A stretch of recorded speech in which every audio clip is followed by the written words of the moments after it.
नमामि सद्गुरुं शान्तं सच्चिदानंद विग्रहं पूर्ण ब्रह्म परानंदम ईशमानंद वल्लभम योऽन्तः प्रविश्य मम वाचमिमां प्रसुप्तां संजीवयत्यखिल शक्तिधर स्वधाम्ना अन्यांश्च हस्तचरणश्रवणत्वगादीन् प्राणान्नमो भगवते पुरुषाय तुभ्यं ज्ञानेन योगेन च कर्मणा च भक्त्या च सर्वस्व समर्पणेन आराधिताभ्यां श्रुतिमार्गदक्षैर् नमो नमः श्री गुरुपादुकाभ्यां सुरासुरासेवितपादपङ्कजा करे विराजत्कमनीय पुस्तका विधेश्च पत्नी कमलासन प्रिया सरस्वती नृत्यतु वाचि मे सदा अतुलित बलधामं स्वर्णशैलाभदेहं दनुजवनकृशानुं ज्ञानिनाम् अग्रगण्यं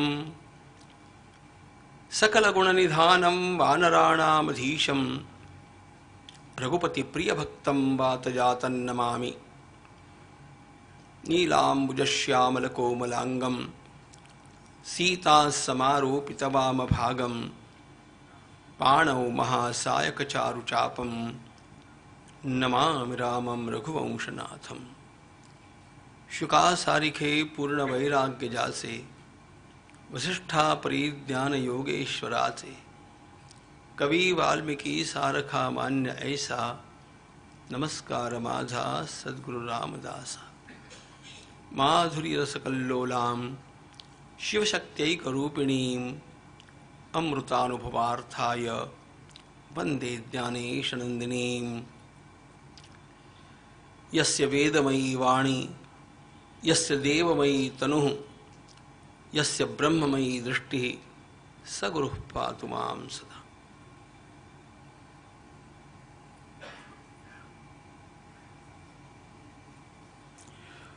ओम नमो भगवते वासुदेवाय। श्रोते पुसति कोणग्रंथ काय बोलिदे जियेथ श्रवण के लियाने प्राप्त काय आहे ग्रंथा नाम दासबोध गुरु शिष्यांचा संवाद येथ बोलिला विशद भक्ति मार्ग भक्तिचेन योगे देव निश्चये पावती मानव ऐसा आहे अभिप्राव ये ग्रंथी।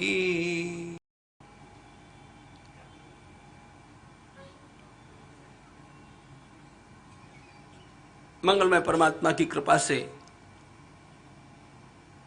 केवल मुंबई शहर के ऊपर नहीं किंतु समस्त आस्तिक समाज के ऊपर, धर्म प्रवण समाज के ऊपर, हमारी संस्कृति के ऊपर महान उपकार करने वाले ब्रह्मलीन पूज्य स्वामी प्रेमपुरी जी महाराज के चरण कमलों में साष्टांग दंडवत नमो नारायणाय पूर्वक प्रणाम अर्पण करता हूं।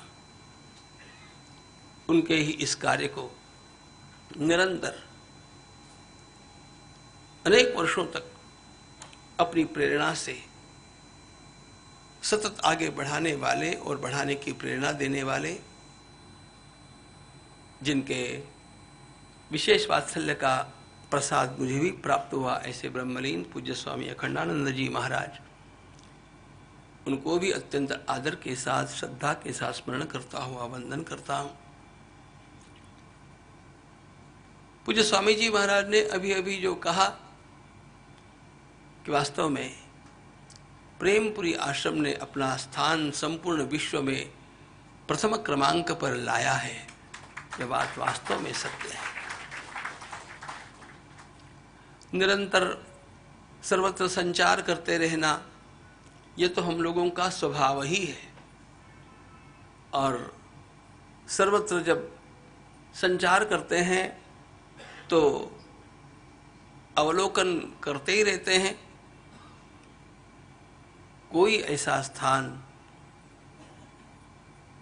दिखता नहीं जिसने इतनी योजना पूर्वक वेदांत की ज्योति को किसी महानगर में बिना एक भी दिन क्षीण हुए सतत प्रज्वलित रखा हुआ है, उस ज्योति को प्रज्वलित रखने वाले आप सभी श्रद्धालु और अत्यंत कार्यशील भक्तगण आपकी श्रद्धा को, ऐसे महानुभावों के ज्ञान और उनकी करुणा को अभिवादन करता हुआ उस विषय की ओर चलता हूं जो मेरा अत्यंत प्रिय विषय है।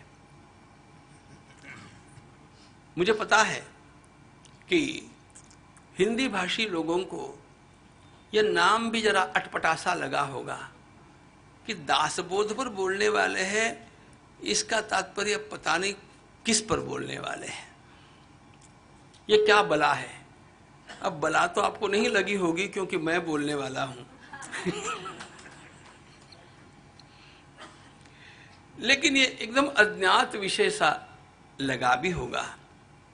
इसलिए पहले इस ग्रंथ के प्रणेता का थोड़ा सा परिचय आपके सामने रखना चाहूंगा।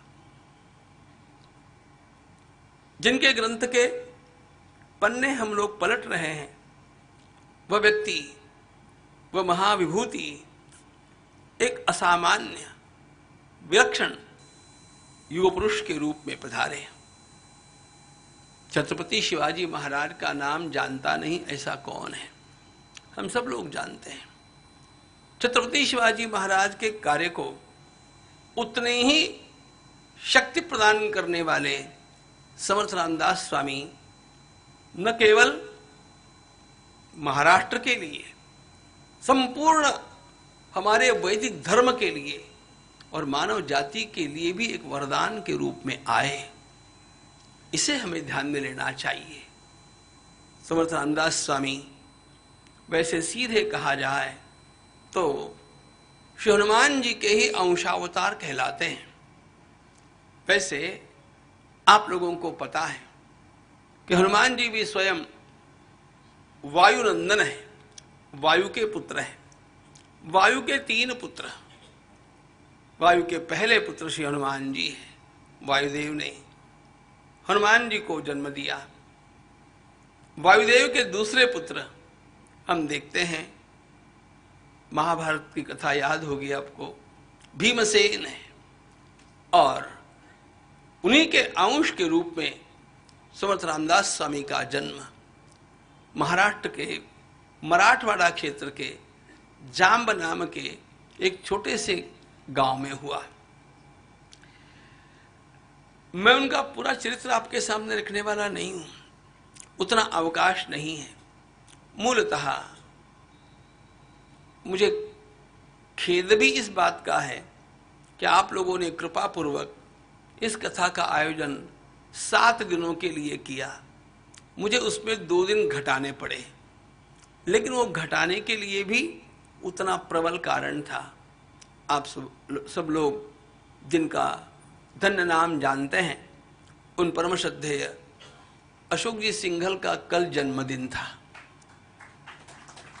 और उनके जन्मदिन के निमित्त उन लोगों ने मुझसे प्रार्थना की थी कि 5 दिन का महाभारत संदेश हमें आपको सुनना है। तो मेरे लिए 3 दिन तो थे, लेकिन 2 दिन उपलब्ध नहीं थे और कल ही उनका जन्मदिन था। तो इसलिए मुझे यहाँ के 7 दिनों में से 2 दिन कम करके वहाँ देने पड़े। मैं श्रीमान झुंझुनवाला जी और अन्य सब लोगों का ऋणी हूँ। मैंने ये काम जब किया तब मैंने पहले प्रेमपुरी आश्रम से अनुमति लेकर के बाद में उनको हाँ कहा है। यह अनुमति प्रदान करने के लिए भी आप लोगों का धन्यवाद ज्ञापन पहले ही कर देता हूँ। तो उस महान समारोह में मैं वहाँ पर रहा, यह तो मेरा संतोष है। लेकिन एक बात तो हो ही गई ना, यहाँ के जो 7 दिन थे उसमें से 2 दिन की कटौती करनी पड़ी। अब उसका कोई उपाय नहीं। और ऐसे समय के संकोच के कारण यद्यपि 2 दिन मुझे कम मिले हैं, फिर भी इन 5 दिनों में इस विषय का कुछ तो भी प्रकाश हमारे भीतर आ जाए, इस प्रकार देखने का प्रयास करेंगे। लेकिन इसी कारण समर्थ रामदास स्वामी की जीवनी आदिक विषयों की ओर विस्तार से देखना संभव नहीं है। इतना ही कह देता हूं कि संपूर्ण, मैं जो बोल रहा हूं ठीक से सुनिएगा, संपूर्ण विश्व में योजनाबद्ध ऐसा जीवन जीने वाला अन्य कोई संत नहीं है जिसका जीवन इतना योजनाबद्ध जिया गया हो और जिसने स्वयं अपने जीवन का निर्माण किया हो। He was a self-made personality। और इतना विलक्षण वह जीवन, जन्म एक ब्राह्मण परिवार में हुआ और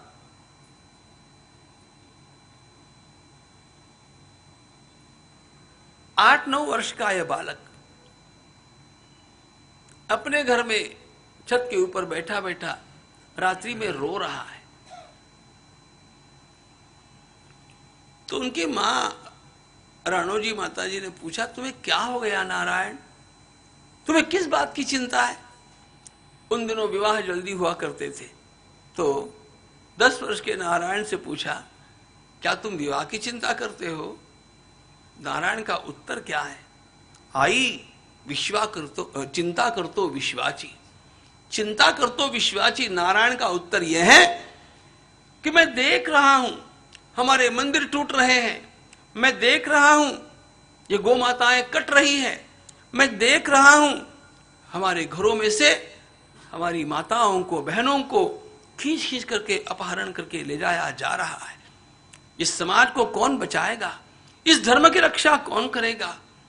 और यदि यह धर्म नहीं बचा तो आगे संसार का क्या होगा, समाज का क्या होगा? आई चिंता करतो विश्वाची। आयु के 10वें वर्ष में जब बच्चों को अपना भी काम ठीक से डिसिप्लिन से करना आता नहीं है, उस समय यह छोटा 10 वर्ष का नारायण चिंता करतो विश्वाची कहता है। और विश्व की केवल चिंता करने की बात उन्होंने नहीं कही। ये नारायण 12वें वर्ष में जब उनका विवाह होना था और विवाह के मंडप में अपने हाथ में, वधू के हाथ में वरमाला है, नारायण के हाथ में भी माला है और ये माला अर्पण करनी है। आप अपने अपने जीवन के उस क्षण को जरा याद कर लो 1 सेकंड के लिए, तो कितना आह्लाददायक क्षण होता होगा वो। तो उस समय जैसे ही इस छोटे से नारायण ने सुना शुभमंगल सावधान, शुभमंगल सावधान, ये मंगलाष्टक सुना, क्या लगा? उसे लगा कि परमात्मा शायद कह रहे हैं कि सावधान होने का यही क्षण है, इस समय बच गए तो बच गए, नहीं तो फंस गए तो फंस ही गए। और नारायण ने क्या किया? माला तो वहीं फेंक दी और नारायण वहां से दौड़ता हुआ निकल पड़ा। उसका पीछा किया गया, लेकिन बचपन से ही ये नारायण सुदृढ़ था, क्योंकि घर में सूर्य नमस्कार करने की परंपरा थी और सूर्य नमस्कार नित्य ये करता भी था, अन्य व्यायाम भी करता था और वैसे ही हनुमान जी का अंश है, तो इसका पीछा कौन कर सकता है? दौड़ लगाता हुआ नारायण निकला, किसी के हाथ लगा ही नहीं। जालना जिले में है ये जाम्ब आपको पता नहीं, इसलिए मैं जालना का उल्लेख करता हूं। जालना जिले के जाम्ब से निकला हुआ यह नारायण दौड़ता हुआ सीधा कहां आकर के पहुंचा? सीधा आकर के नासिक के भगवान कालाराम मंदिर के प्रांगण में पहुंचा। भगवान रामचंद्र प्रभु के समक्ष साष्टांग दंडवत प्रणाम किया और खूब रोया। 12 वर्ष का बच्चा है और खूब रो करके इतना ही कहता है कि मेरे ठाकुर, मैंने अपना जीवन आपके चरणों में आज चढ़ा दिया, अब कभी लौट करके कहीं जाऊंगा नहीं, मेरा हाथ पकड़ लो, मेरा उद्धार करो। और 12 वर्ष का यह बच्चा उसी गोदावरी के तट पर एक छोटा स्थान है, टाकड़ी उसका नाम है, वह टाकड़ी जाकर के और वहां पर पुरस्चरण करता है। अब देखो, 12 वर्ष की अवस्था में घर का त्याग करके पुरस्चरण के लिए टाकड़ी पहुंचा हुआ है नारायण। 12 वर्ष की अवधि में उसने क्या क्या किया? गायत्री के 3 पुरस्चरण किए और श्री राम जय जय राम इस विजय मंत्र का 13 करोड़ जप पूरा किया। 13 करोड़। और यह सब प्रातःकाल जल्दी उठ करके अपना संध्या वंदन आदि करके गोदावरी में खड़े होकर के किया है। दिनक्रम कैसा था? जिस दिनक्रम में 12 वर्षों में एक भी दिन खंड नहीं हुआ, वो दिनक्रम कैसा था? जल्दी उठ करके संध्या वंदन सूर्य नमस्कार आदि पूर्ण करके गोदावरी में खड़े होकर के जप का आरंभ करना, मध्याह्न तक जप पूरा करना। उसके पश्चात भिक्षा के लिए जाना। कोई व्यवस्था तो थी नहीं, भिक्षा मांगना। भिक्षा प्राप्त करने के उपरांत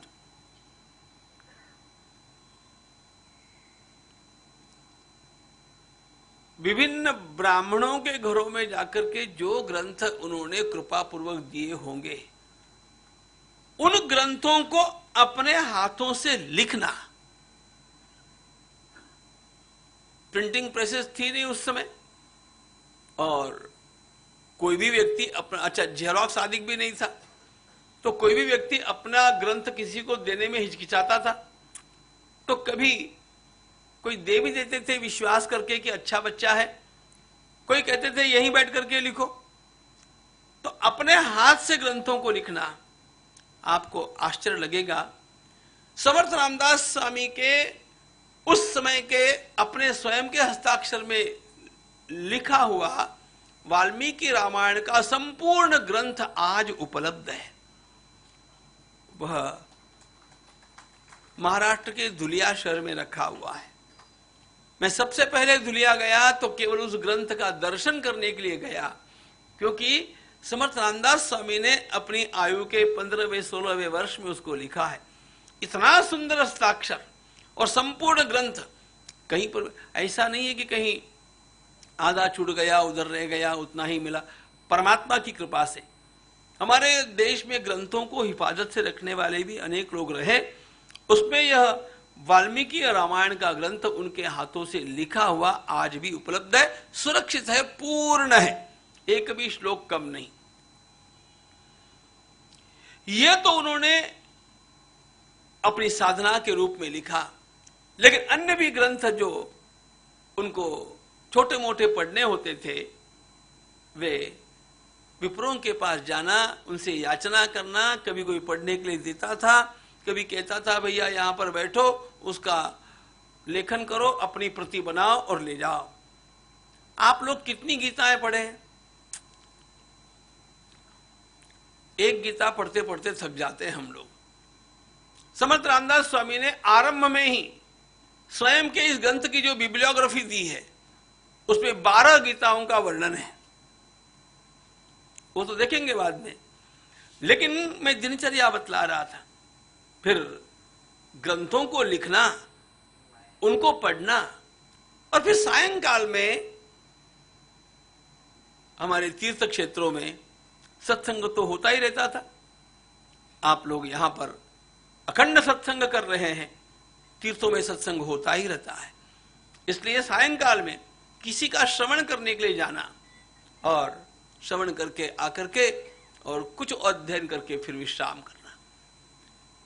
इस प्रकार का दिनक्रम 12 वर्षों तक एक भी दिन बिना खंडित किए पूर्ण करना। ये कौन कर रहा है? 12 वर्ष का बालक कर रहा है। अपने अपने घर के 12 वर्ष के बालकों को जरा याद करो। अरे 20 वर्ष के ही कर लो।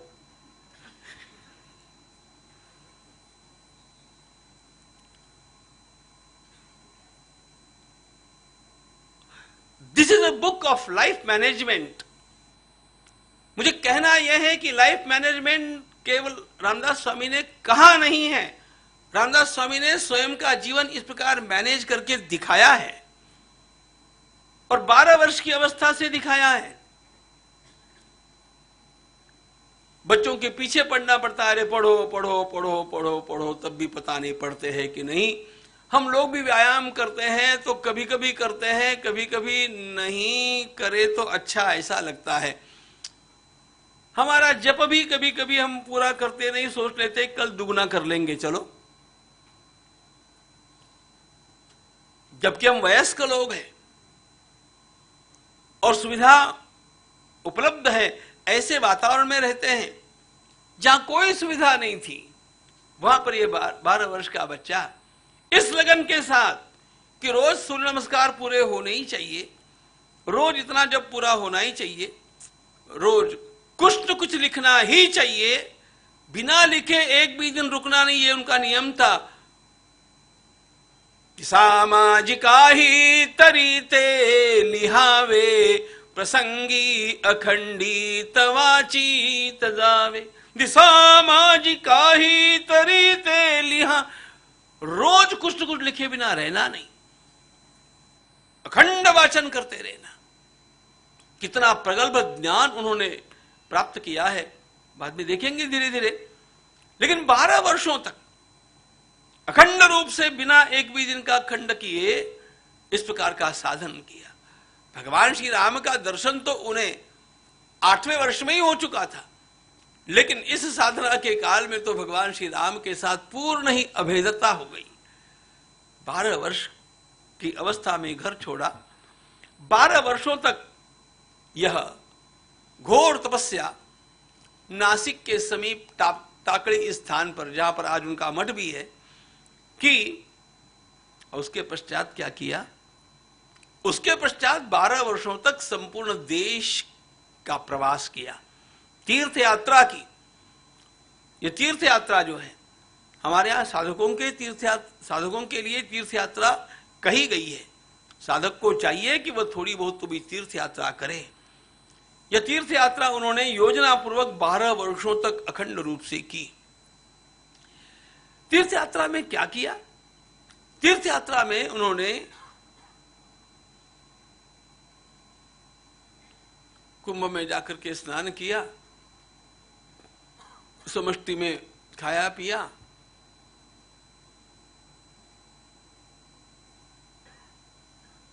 इधर उधर जय जयकार किया और चले आए।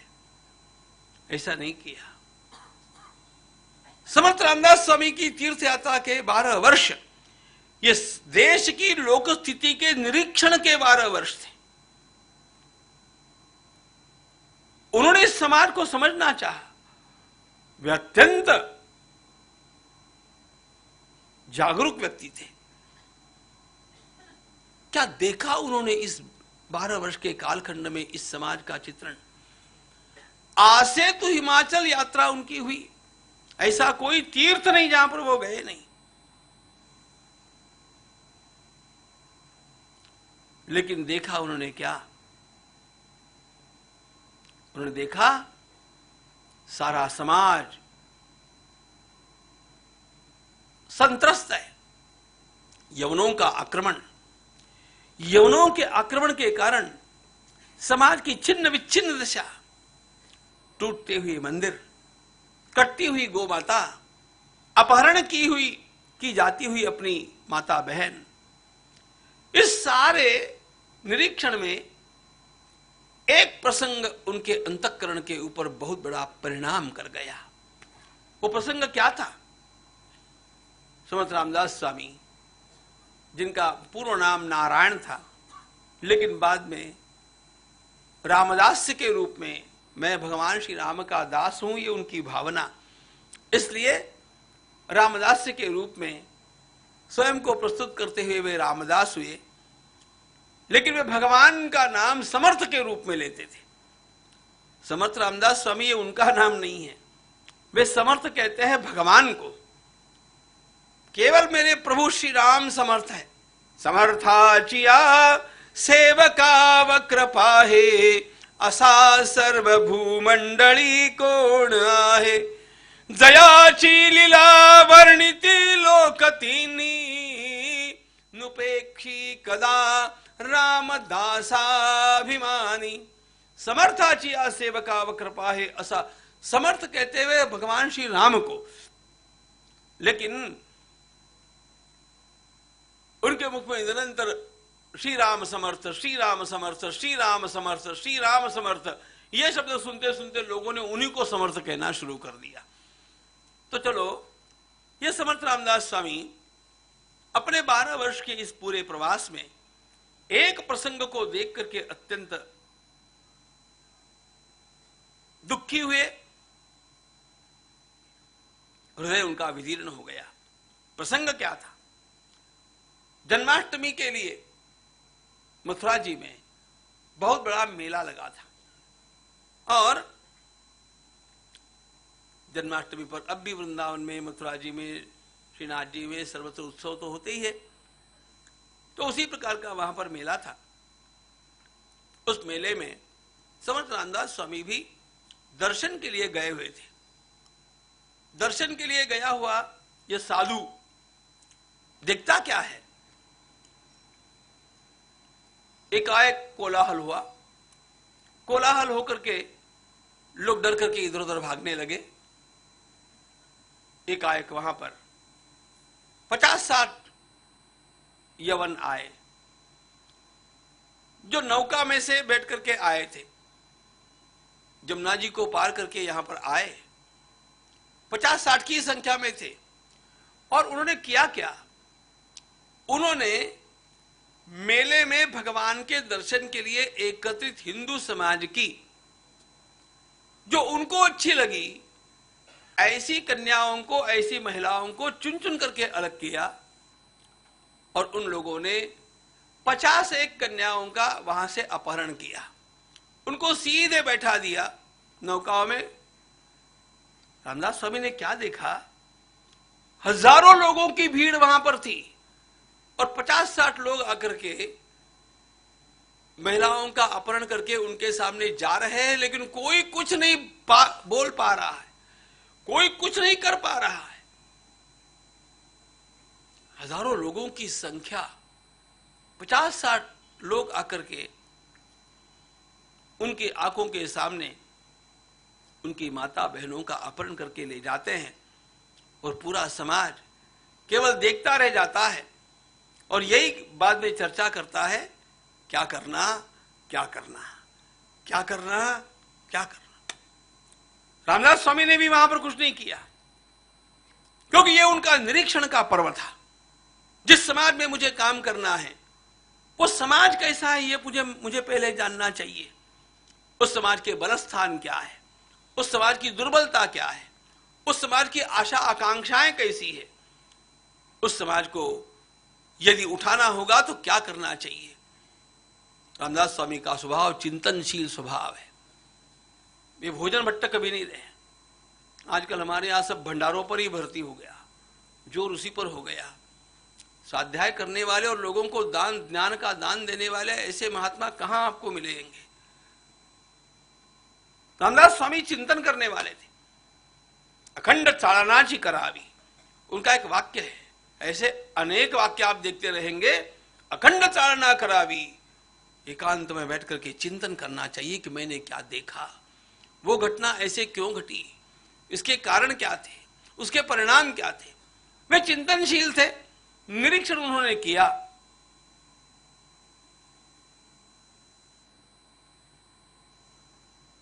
ये एक घटना, छोटी मोटी ऐसी कितनी घटनाएं उनका वर्णन नहीं करता, लेकिन समर्थ रामदास स्वामी ने एक बात और देखी। पंजाब की यात्रा करते हुए उन्होंने स्वयं, वे जब पंजाब से होकर के कश्मीर की ओर गए तो गुरु हरदेव सिंह जी का दर्शन उनको हुआ।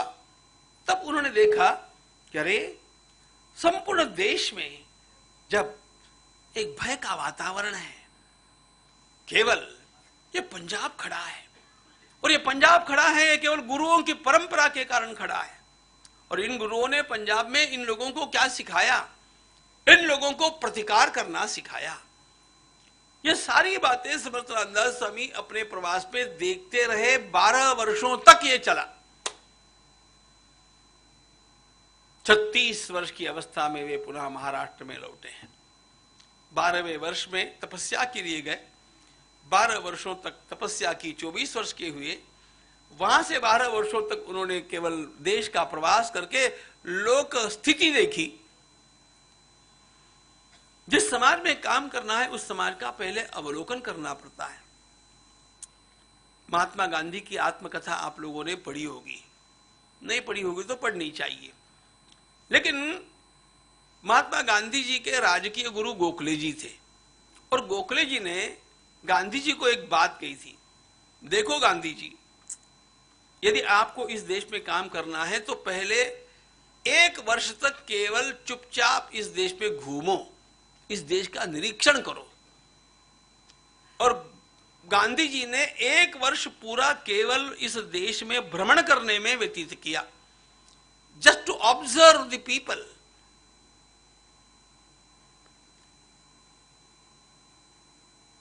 अब विज्ञान की सुविधाओं के कारण, ट्रेन आदिकों के कारण गांधी जी के लिए 12 महीने पर्याप्त थे। समर्थ रामदास स्वामी को उस स्थिति में 12 वर्ष लगे। मूल सिद्धांत क्या है? जिस समाज में मुझे काम करना है, I must understand it first. यदि मैं उस समाज को समझूंगा नहीं, केवल एसी टावर में बैठ करके ही इस समाज के उद्धार की प्लानिंग करता रहूंगा, तो मैं समाज का उद्धार नहीं कर सकता। मुझे समाज में मिलना पड़ता है, लोगों के साथ बैठना पड़ता है, चर्चा करनी पड़ती है, उनके साथ खाना पीना पड़ता है, उनके सुख क्या है देखने पड़ते हैं, दुख क्या है देखने पड़ते हैं। और ये 12 वर्षों तक करने के पश्चात जब वे 36 वर्ष की अवस्था में आए, and now everything was clear to him. 36 वर्ष की अवस्था में उन्होंने अपने कार्य का आरंभ किया। अब देखो, कोई भी अपने कार्य का आरंभ करने से पहले इतना प्लानिंग से उसकी प्रिपरेशन करता है क्या? समर्थ रामदास स्वामी का स्वयं का जीवन योजनाबद्ध है, और उन्होंने एक बात सोच ली। वह बात यह है कि सबसे पहले इस समाज का आत्मविश्वास जगाना आवश्यक है। यह समाज जगना चाहिए। इस देश में क्या कमी है? इस देश में बुद्धिमान लोग हैं, इस देश में संपत्ति है। प्रकृति की तो जो कृपा इस देश के ऊपर हुई है वो संसार के किसी भी देश के ऊपर नहीं हुई है। इतना यह देश विलक्षण है, सब कुछ है। लेकिन यहां का समाज, अच्छा यहां की परंपरा, वेदों से चली हुई ये परंपरा, इतनी समृद्ध परंपरा कहीं पर भी नहीं। इतना सुंदर, इतना उदात्त, इतना महान, इतना व्यापक विचार कहीं पर भी नहीं। यह होने पर भी इस समाज ने क्या खो दिया? इस समाज ने खो दिया अपना आत्मविश्वास। हम पुनः उठ पाएंगे ऐसा यहां के लोगों को लगता ही नहीं।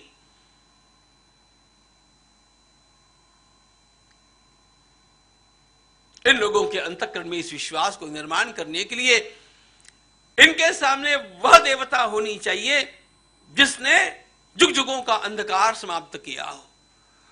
जुग जुगों का अंधकार समाप्त करने वाली देवता हमारी परंपरा में भगवान श्री राम है। आप लोगों को राम कथा का श्रवण करने से पता ही होगा, रावण पीढ़ियों के लिए चुनौती बन चुका था। रावण ने पीढ़ियों को बर्बाद किया था, और रावण के सामने खड़ा होने की किसी की भी हिम्मत नहीं थी। रावण ने त्रैलोक्य को जीत लिया था। अरे सारे देवता उसके अधीन हो गए थे, सारे देवता। वर्णन करने जाऊंगा तो बात लंबी हो जाएगी, लेकिन गणपति का उत्सव आप लोगों ने किया ना, अभी मनाया होगा ना। उन गणेश जी को रावण ने अपने यहां काम में लगाया। कौन सा काम दिया? गणेश गाढ़वे बड़ी गधे चढ़ाओ।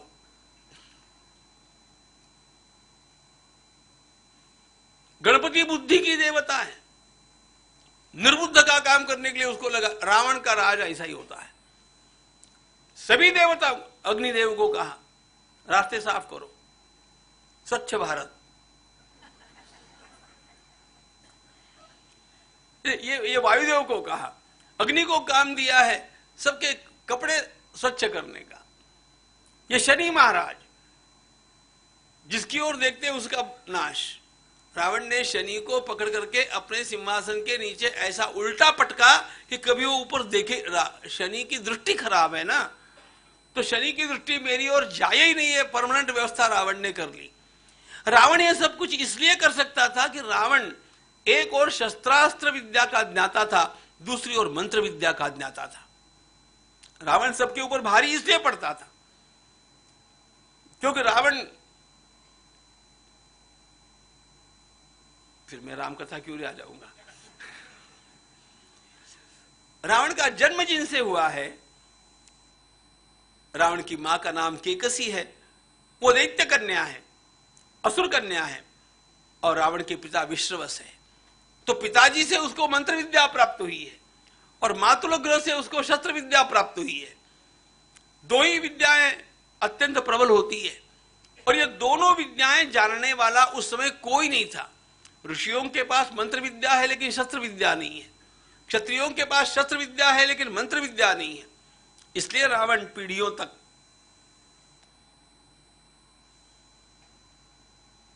सभी को सताता रहा, देवताओं से लेकर के सभी को।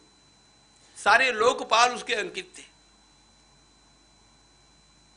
यह अंधकार कभी समाप्त होगा ऐसा किसी को लगता ही नहीं था।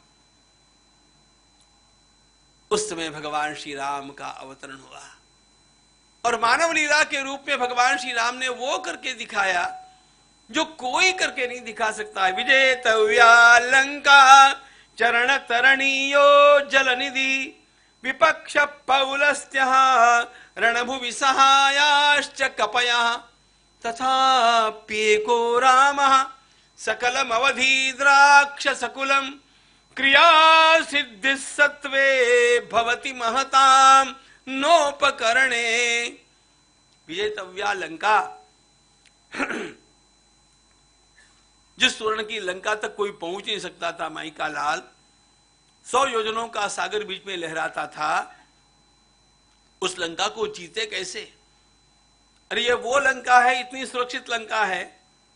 रामकथा आप लोग जानते हैं, हनुमान जी महाराज जैसा अत्यंत बुद्धिमान रात्रि के समय में मशक रूप धरी छोटा सा रूप लेकर के प्रवेश करना चाहता है तो भी पकड़ लिया जाता है।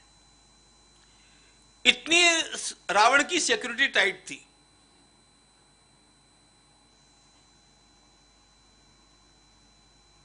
उस लंका पर विजय प्राप्त करनी है।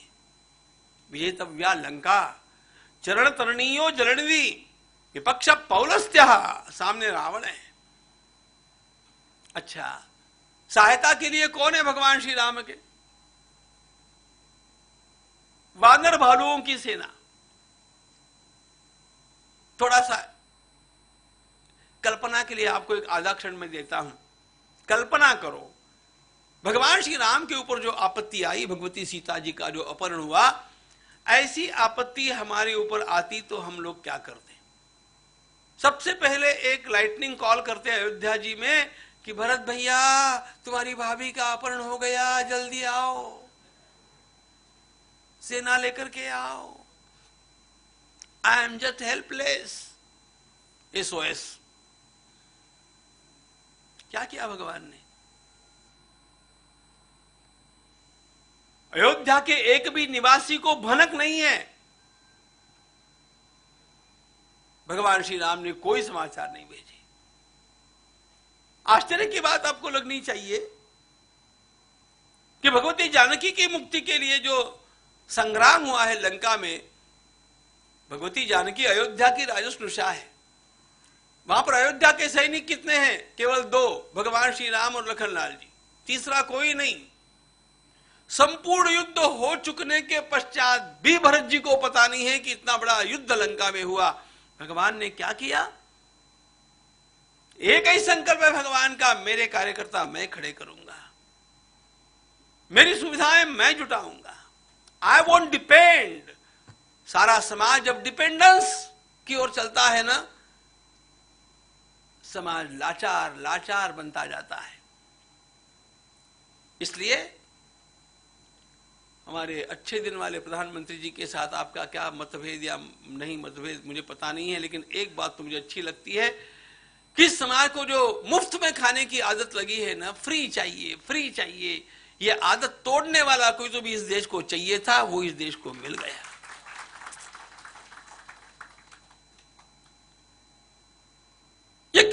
कोई तो चाहिए था कि मैं मुफ्त पानी नहीं दूंगा, मुफ्त बिजली नहीं दूंगा, लेकिन मैं आपको इतना काम दूंगा कि आपको मुफ्त मांगने की आवश्यकता ही नहीं रहेगी। ये देश के स्वत्व को जागृत करने की प्रक्रिया है। मुफ्त मांगने वाले तो सर्वत्र कटोरा लेकर के घूमने की तो भारत को आदत ही लगी थी। कोई तो इस कटोरे को तोड़ने वाला चाहिए। भगवान श्री राम ने क्या किया? मेरे कार्यकर्ता मैं निर्माण करूंगा। दक्षिण भारत के सारे भालू बंदर लंका के द्वार पर खड़े हैं, अयोध्या से किसी को बुलाया नहीं।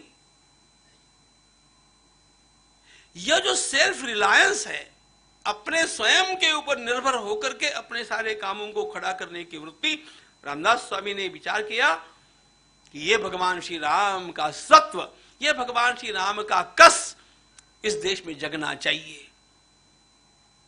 इसलिए उन्होंने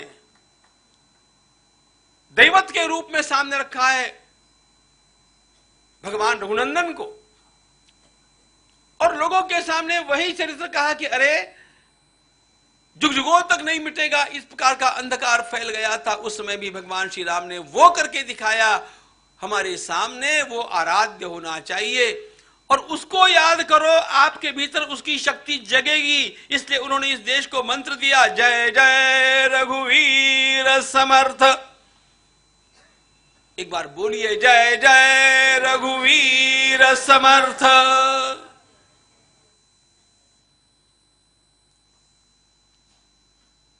हम भगवान को जब भी याद करते हैं ना, तो कुछ विशेषण के साथ करते हैं। कर्पूर गौरम करुणावतार, ये सारे विशेषण हैं।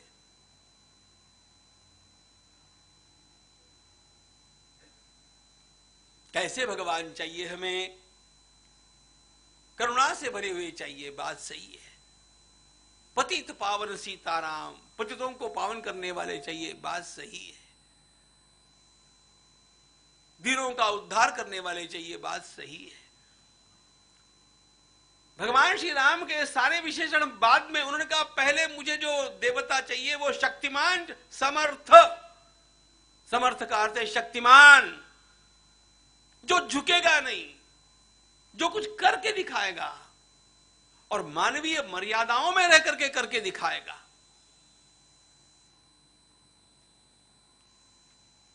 भगवान श्री राम साक्षात भगवान नारायण है, प्रभु का अवतार है। यह तो रामदास स्वामी ने कहा ही है, लेकिन महर्षि वाल्मीकि के अनुसार वे भी इस प्रकार के आग्रही हैं कि भगवान श्री राम की आराधना करना, इसका अर्थ यह है, हम आराधना का अर्थ क्या समझते हैं? बढ़िया बढ़िया पूजा की सामग्री ले जाएंगे, भगवान का अभिषेक करेंगे, भगवान की अर्चना करेंगे, भगवान के सामने हवन करेंगे, भगवान को भोग धरेंगे, और बड़ा उत्साह हो गया तो 56 भोग धरेंगे।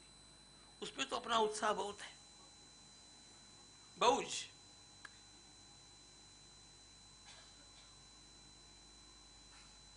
रामदास स्वामी ने कहा कि भगवान श्री राम की सच्ची आराधना करने का अर्थ होता है, दास म्हणे रघुनाथाचा गुण घ्यावा। भगवान श्री राम ने अपने जीवन में जो करके दिखाया, वो करके दिखाने की हिम्मत मेरे भीतर आ जाए। यह रघुनाथ की सच्ची भक्ति है, सच्ची सेवा है, सच्ची आराधना है। और वो कब होगा?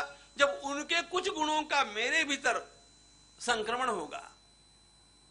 और ये गुण क्या है आपको पढ़ने हो ना, तो कभी तो भी समय निकाल करके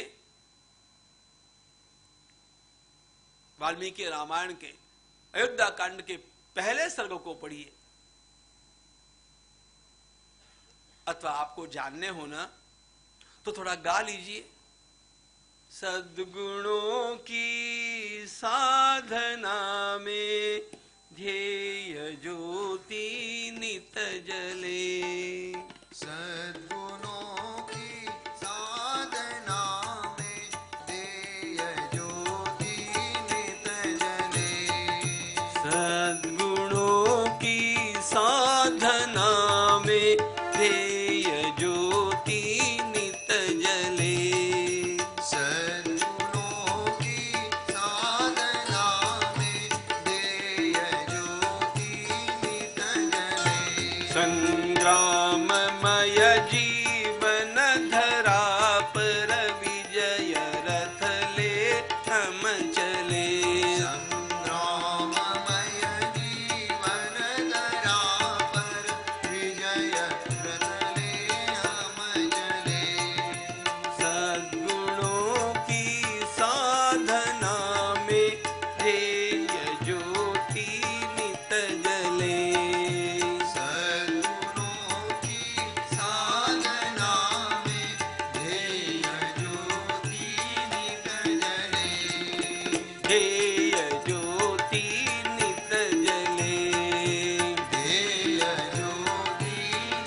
अभिमन्यु हो। भीष्म साहो नियम पालन शौर्य में अभिमन्यु हो। आपदाओं को कुचल कर वीर बालक हम चले। आपदाओं को कुचल कर वीर बालक हम चले।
देश भक्ति हो शिवा सम प्रेम हो गौरांग सा। देश भक्ति हो शिवा सम प्रेम हो गौरांग सा। देश भक्ति हो शिवा सम प्रेम हो गौरांग सा। देश भक्ति हो शिवा सम प्रेम हो गौरांग सा। स्वाभिमान प्रताप साहो तेज झांसी वाली सा। स्वाभिमान प्रताप साहो तेज झांसी वाली सा। स्वाभिमान प्रताप साहो तेज झांसी वाली सा। स्वाभिमान प्रताप साहो तेज झांसी वाली सा। जलती शहीदों की चिता से हृदय में अंगार ले। जलती शहीदों की चिता से हृदय में अंगार ले। जलती शहीदों की चिता से हृदय में अंगार ले। जलती शहीदों की चिता से हृदय में अंगार ले। संग्राममय जीवन धरा पर विजय रथ ले हम चले। संग्राममय जीवन धरा पर विजय रथ ले हम चले। सद्गुणों की साधना में ध्येय ज्योति नित जले। सद्गुणों की साधना में ध्येय ज्योति नित जले। ध्येय ज्योति नित जले। ध्येय ज्योति नित जले। ध्येय ज्योति नित जले। ध्येय ज्योति नित जले। जीवन के संग्राम में वे ही लोग विजयी होते हैं जिन्होंने अपने अंतरंग में सद्गुणों का विकास किया है। ये बाहर की सुविधाएं, बाहर की संपदा, बाहर का चाकचक्य बहुत दिनों तक काम देने वाला नहीं होता है। You must have some internal power. उसको कहते हैं कस। और ये कस कैसा होता है ये भगवान श्री राम ने दिखाया। इसलिए कस का पर्यायवाची शब्द हो गया राम। એમાં કઈ રામ નથી। એનો શું અર્થ થાય છે? એમાં કઈ કસ નથી। એ કશું કરી શકવાનું નથી।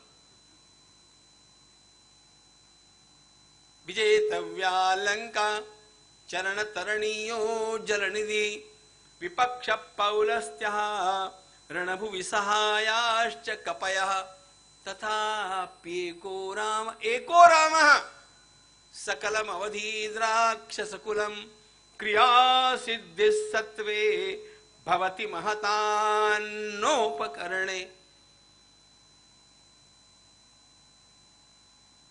देखो, किसी भी व्यक्ति को, किसी भी परिवार को, किसी भी समाज को या किसी भी संगठन को यदि सारे संघर्षों में भी विजयी होना है और कुछ करके दिखाना है तो अंतर्गत गुणों के विकास की ही आवश्यकता है। थोड़ा सा आप लोगों की भाषा में बोलूं तो अपने डीएनए में ही कुछ ठीक होना चाहिए।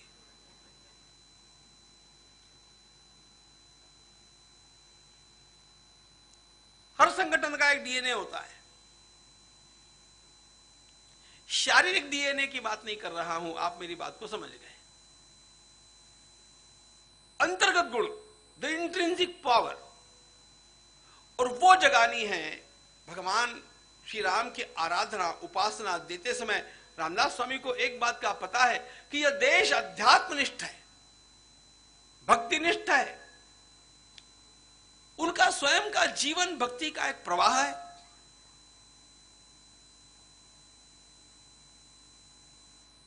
लेकिन आज यह देश संकटग्रस्त है, यह समाज संकटग्रस्त है। इसलिए इसको क्या सिखाना चाहिए? महाराष्ट्र की संत परंपरा की एक विशेषता आपको बतलाता हूं। यह सारा मैं इसलिए बतला रहा हूं कि तब आपको पता चलेगा कि यह ग्रंथ जिसमें उस सारे बोध का अर्क भरा हुआ है कैसा होगा। महाराष्ट्र की भक्ति परंपरा में संत ज्ञानेश्वर महाराज जैसी प्रतिभा किसी की नहीं है। सारे संसार में सर्वोच्च प्रतिभा यदि कहीं होगी तो वो केवल ज्ञानेश्वर महाराज और ज्ञानेश्वर महाराज ही है। No alternate. अनामिका सार्थवती बभूव, ये कालिदास के बारे में कहा जाता है। पुरा कवीनाम गणना प्रसंगे कनिष्ठिका अधिष्ठित कालिदासा अद्यापि तत्तुल्य कवेर अभावात अनामिका। इस उंगली को क्या बोलते हैं? अनामिका। अनामिका का अर्थ है नाम नहीं मिल रहा है, इसका नाम नहीं है। पूर्व काल में महाकवियों की गिनती आरंभ हुई तो गिनने लगे, एक नंबर कालिदास, दूसरा नहीं मिल रहा है इसलिए अनामिका। उसी प्रकार प्रतिभा के क्षेत्र में पहला क्रमांक ज्ञानेश्वर महाराज, दूसरा दूसरा दूसरा है ही नहीं, इसलिए अनामिका।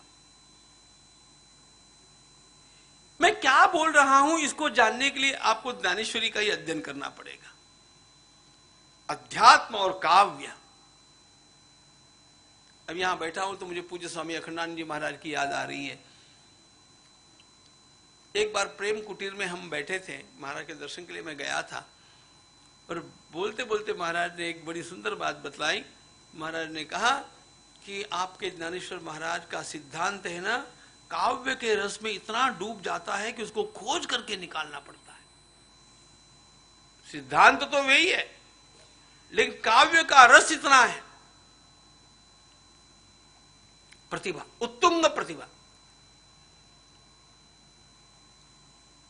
भगवत गीता की 1000 टीकाएं आपने देखी होगी, ज्ञानेश्वरी जैसा कुछ भी नहीं है ही नहीं, है ही नहीं, नहीं हो सकता भी नहीं। वो वर्णन करने के लिए बैठा हूं। प्रतिभा के क्षेत्र में ज्ञानेश्वर महाराज अपूर्व है, हाईएस्ट। प्रचार के क्षेत्र में संत नामदेव महाराज। अरे 750 वर्ष पूर्व महाराष्ट्र का एक संत पंजाब हरियाणा में जाकर के रहता है और इतना वहां पर अपना प्रभाव निर्माण करता है। पंजाब हरियाणा मिलकर के संत नामदेव महाराज के 100 से अधिक मंदिर हैं, संत नामदेव महाराज के। और ये सारे लोग उनके साथ इतना अदब का व्यवहार करते हैं। और तो और गुरु ग्रंथ साहब में संत नामदेव महाराज के 64 अभंग है।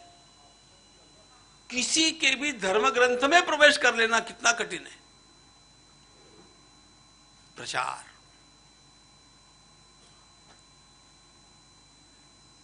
जीवन उधर लगा दिया। प्रपत्ति के क्षेत्र में, शरणागति के क्षेत्र में संत तुकाराम महाराज हाईएस्ट। क्योंकि संत तुकाराम महाराज एक ऐसे संत है महाराष्ट्र के जिनके जीवन में कोई सदैव सद्गुरु नहीं, शास्त्रों का अध्ययन नहीं, सदैव सद्गुरु नहीं, शास्त्रों का अध्ययन नहीं। और ऐसी स्थिति में परिवार में बड़े बड़े संकट आने के पश्चात परमार्थ का आरंभ हुआ। और परमार्थ किस प्रकार का किया?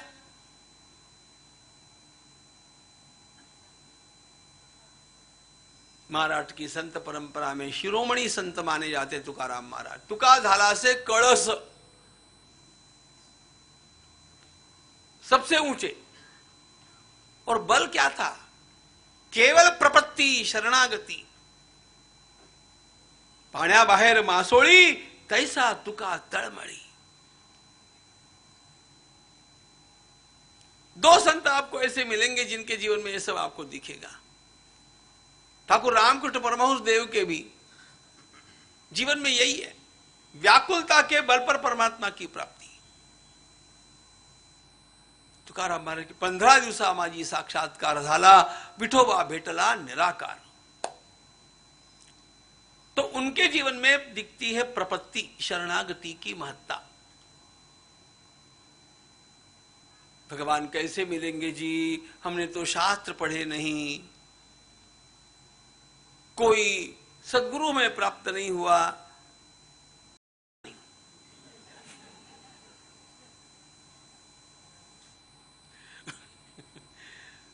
उन्होंने कहा मुझे आज जरा अच्छा नहीं है। सारी तैयारी होने के बाद अब कीर्तन की तैयारी हो गई, तो अब क्या किया जाए? तो उन्होंने तो कह दिया कि भैया मुझे तो बुखार है, मैं तो नहीं आ सकता। फिर आप ऐसा करो, ये वीणाबाई को, वीणा स्वामी को ले जाओ। और समय पर ला करके वीणा स्वामी को कीर्तन के लिए खड़ा कर दिया। ये वीणा स्वामी मीरज की। अब काशी के पंडित गागा भट्ट जी को तो उनका तो सिर ही दुखने लग गया। ना बड़ा मैं पंडित, एक विधवा का कीर्तन सुनने की बारी मेरे ऊपर आई, ऐसा उनको लगा उस समय। लेकिन शिवाजी महाराज बैठे थे तो अब गागा भट्ट उठ नहीं सकते, प्रोटोकॉल के अगेंस्ट है। अब वो उठ नहीं सकते। See his idea. और फिर वीणा स्वामी का कीर्तन हुआ। वीणा स्वामी का कीर्तन इच्छा न होने पर भी पंडित गागा भट्ट को सुनना पड़ा। कीर्तन सुनने के पश्चात पंडित गागा भट्ट उठे और जाकर के साष्टांग दंडवत प्रणाम किया रामदास स्वामी को कि आपने क्या चमत्कार कर दिया है, आपके इस अत्यंत बड़ी कार्यशैली को प्रणाम। मुझे पता नहीं था कि आपने इस प्रकार के लोग तैयार किए। हम किसका ग्रंथ देख रहे हैं? केवल ग्रंथ लिखने वाले का ग्रंथ एक अलग बात होती है। कुछ लोगों का काम ही लिखना है, वो केवल लिखना जानते हैं। यहां पर हम जिसका ग्रंथ देख रहे हैं, उसने ये सारा अपने जीवन में उतार करके पहले दिखाया और फिर लिखा है।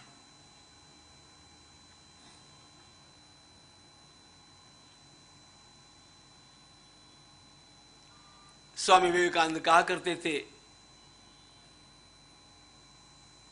मैन मेकिंग एजुकेशन होना चाहिए। शिक्षा ऐसी होनी चाहिए जिसमें से मनुष्य खड़ा रहे। उस सारी शिक्षा का सार आपको यहां पर मिलेगा। मानव जीवन में जिन 4 क्षेत्रों में आजकल बहुत विचार मंथन हो रहा है और अंग्रेजी के ग्रंथ लिखे जा रहे हैं,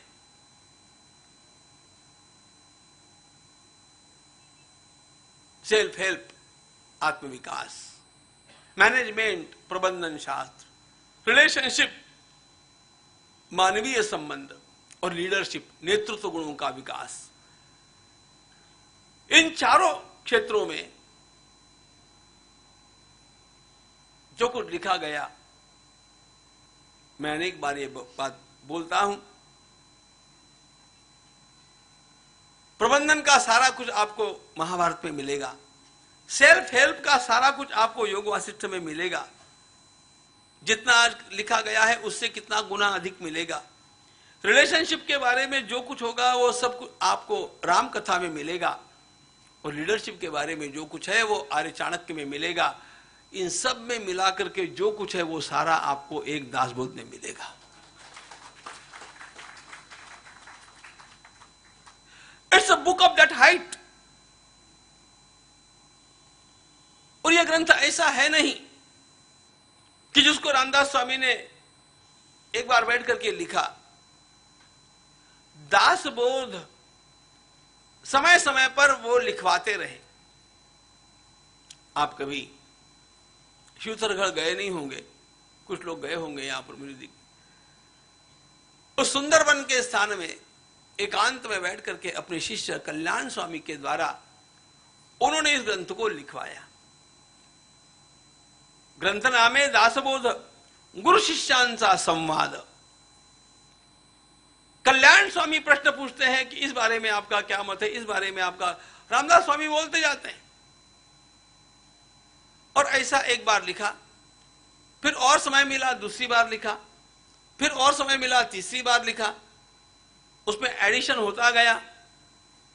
और ऐसे अनेक वर्षों में यह ग्रंथ अपने सारे अनुभवों के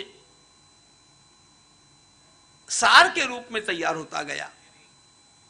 पहले 21 समास का था, बाद में 200 समास का हो गया, विस्तारित होता गया।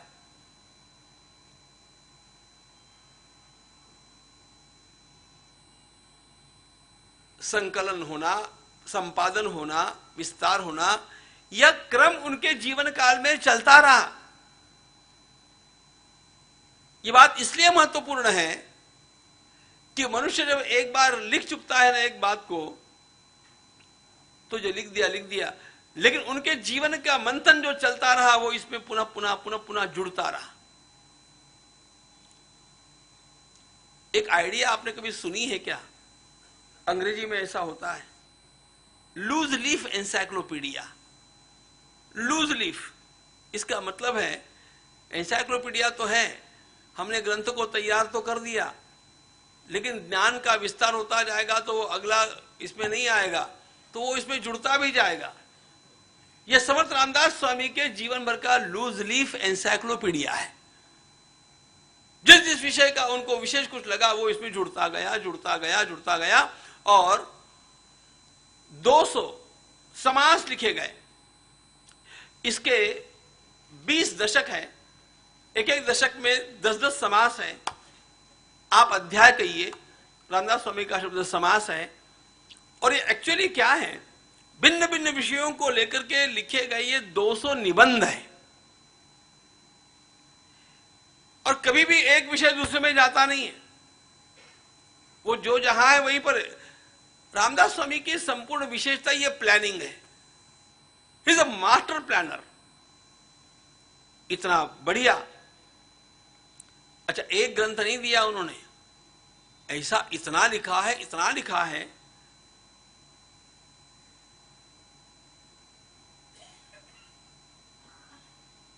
कितने विषयों पर उन्होंने लिखा है, इसकी जब चर्चा विद्वानों में होती है, उसका अनुसंधान होता है, तो रामदास स्वामी से भी अधिक विषयों पर लिखने वाला एक ही लेखक हुआ है पूरे विश्व में, उसका नाम है महर्षि वेदव्यास।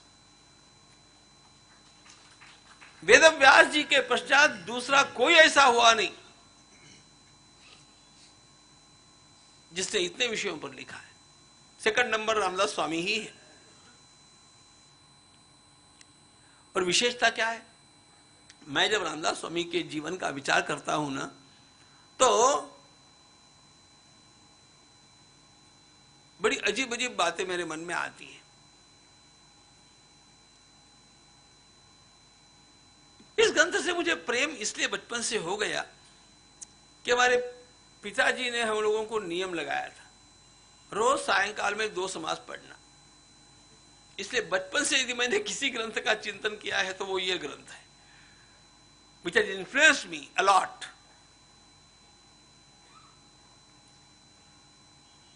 तो जब मैं उनका विचार, सायंकाल में हम लोग राम रक्षा बोलते थे, पहाड़े बोलना, राम रक्षा बोलना और दासबोध के 2 समास पढ़ना, फिर भोजन करना, ये हमारा बचपन का नियम था। तो अपने आप ही इस ग्रंथ का अवलोकन होता रहा। तो मेरे मन में जो विचार आते रहे गत वर्षों में, रामदास स्वामी की तुलना में करूं ऐसा कोई मुझे महापुरुष पूरे इतिहास में दिखता नहीं। हाउ, मैं ऐसे नहीं बोलूंगा, मुझे पता है स्वामी जी महाराज यहां पर है, बड़े बड़े विद्वान मुंबई के यहां पर बैठे हैं।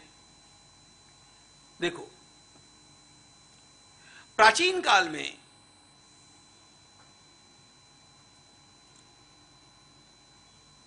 महर्षि वशिष्ठ मुनि, वशिष्ठा परी ज्ञान योगेश्वरा से, समर्थ रामदास स्वामी के ज्ञान को वशिष्ठ मुनि के ज्ञान जैसा कहा जाता है।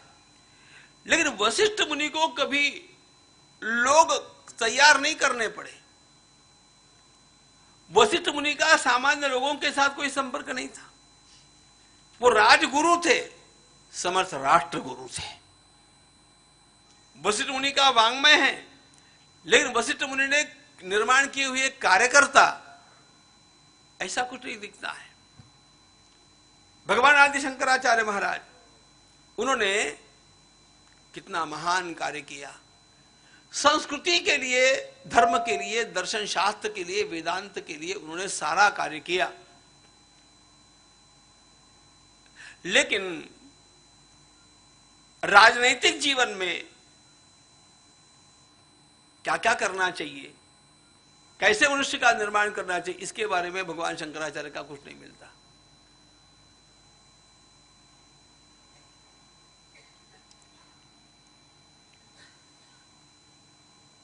नारद जी लोगों को निर्माण करते रहे। नारद जी ने बहुत लोगों को निर्माण किया। ध्रुव नारद जी की प्रेरणा से, प्रहलाद नारद जी की प्रेरणा है, हरियश्व है, शबलाश्व है, नारद जी की प्रेरणा है। महर्षि वाल्मीकि ने राम कथा लिखी, नारद जी की प्रेरणा है। भगवान वेदव्यास जी ने भागवत का लेखन किया, नारद जी की प्रेरणा है। नारद जी ने इस प्रकार काम करने वाले तो बहुत सारे लोगों को निर्माण किया, लेकिन नारद जी को साहित्य लिखने का समय ही नहीं मिला। एक भक्ति सूत्र छोड़ करके और एक स्मृति छोड़ करके नारद जी का कुछ नहीं है।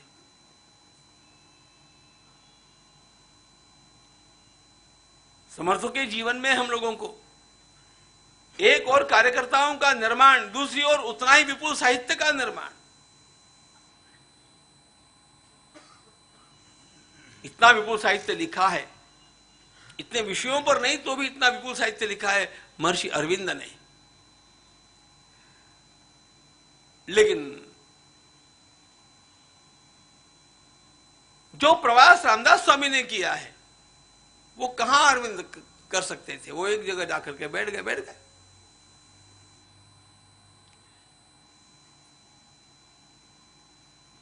इस देश को जगाया स्वामी विवेकानंद ने, नो डाउट, पुरुषार्थ के वे प्रणेता। लेकिन सांस्कृतिक और आध्यात्मिक ये मार्गदर्शन उनसे हम लोगों को प्राप्त होता है, राजनैतिक मार्गदर्शन उनसे नहीं मिलता है। इसलिए variety of topics Samarth Ramdas Swami has handled, it's quite unparalleled.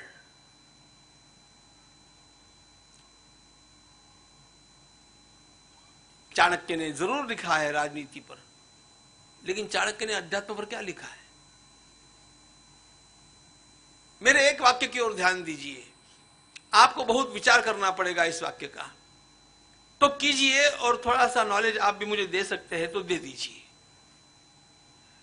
संसार के अन्य किसी भी संत ने जो कुछ किया है वह सब कुछ रामदास स्वामी ने किया है और लिखा है, लेकिन एक्स्ट्रा समथिंग भी किया है। ऐसा कुछ भी नहीं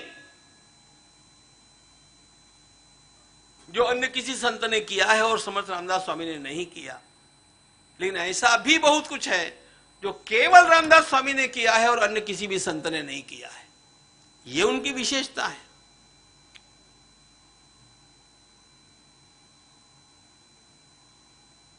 अंग्रेजी में कहते हैं walking some extra mile. 'Walking some extra mile' मतलब 'going the extra mile' 'walking some extra mile' मतलब 'गोइंग द एक्स्ट्रा माइल' संतत्व के भी आगे बढ़कर के उन्होंने कुछ विशेष कार्य किया। और इसलिए हम सब लोगों को अपने जीवन को बनाने के लिए, अपने परिवार को बनाने के लिए, अपने संगठन को बनाने के लिए और अपने समाज को खड़ा करने के लिए जो अत्यंत महत्वपूर्ण ग्रंथ है वह यह दासबोध है। किसी को पता नहीं ऐसा एक सत्य भी आपको बतला देता हूं। हमारे देश में इस देश की संस्कृति को बचाने के लिए कार्य करने वाली जो संस्थाएं खड़ी हुई, उनमें आपका जो भी विचार होगा मुझे पता नहीं है, मुझे उससे कुछ ज्यादा लेना देना भी नहीं है, लेकिन मेरी दृष्टि में राष्ट्रीय स्वयंसेवक संघ यदि नहीं होता तो हमारा धर्म नहीं बच सकता था। हाँ?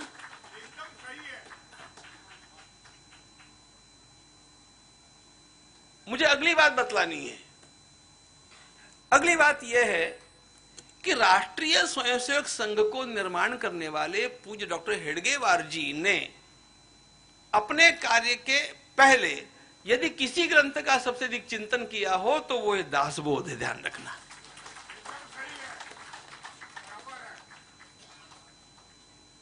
लोगों को इस बात का पता नहीं है, संघ के प्रचारकों को भी इस बात का पता नहीं है कि संघ की स्थापना के पूर्व डॉक्टर हेडगेवार जी दासबोध के ऊपर प्रवचन किया करते थे। प्रवचन करने जितना चिंतन उन्होंने इस ग्रंथ का किया, सारी प्रेरणा इसमें से प्राप्त की। और संघ की जो आज की प्रार्थना है ना, वो तो 1940 में तैयार हुई।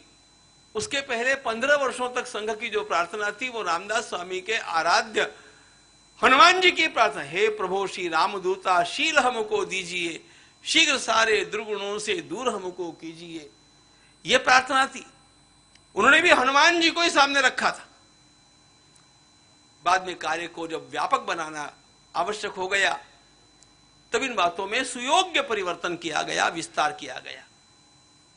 बतलाना मुझे यह है कि उस महापुरुष के अंतरंग में इन सारी प्रेरणाओं को और प्रक्रियाओं को और योजनाओं को भरने वाला ग्रंथ यह है। अब मेरे सामने समस्या यह है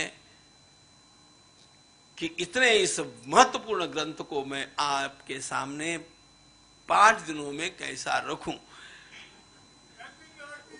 उसकी भी योजना बनेगी। अपन थोड़ा थोड़ा देखेंगे। राम राम जय सीता राम, राम राम जय राजा राम, राम राम जय सीता राम, राम राम जय राजा राम, राम राम जय सीता राम, राम राम जय राजा राम, राम राम जय सीता राम, राम राम जय राजा राम, राम राम जय सीता राम, राम राम जय राजा राम, राम राम जय सीता राम, राम राम जय राजा राम, राम राम जय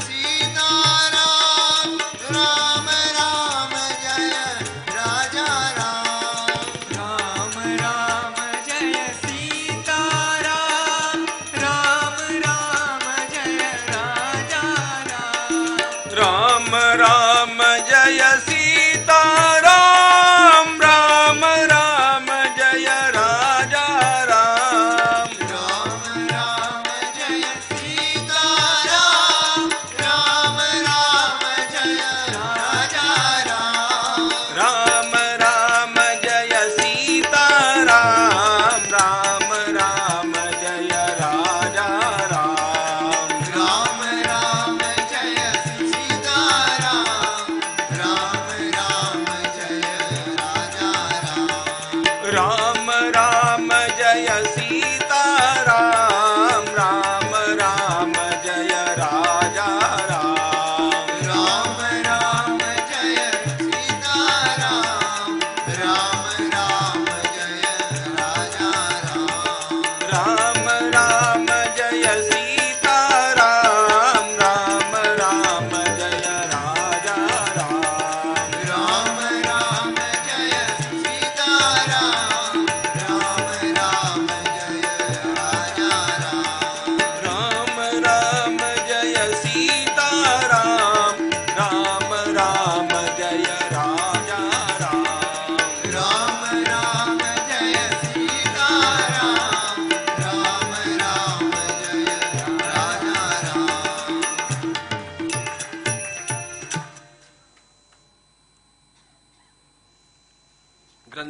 नाम दासबोध गुरु शिष्यांचा संवाद येत बोलिला विशद भक्ती मार्ग भक्तीचेन योगे देव निश्चये पावती मानव ऐसा आहे अभिप्राव ये ग्रंथी।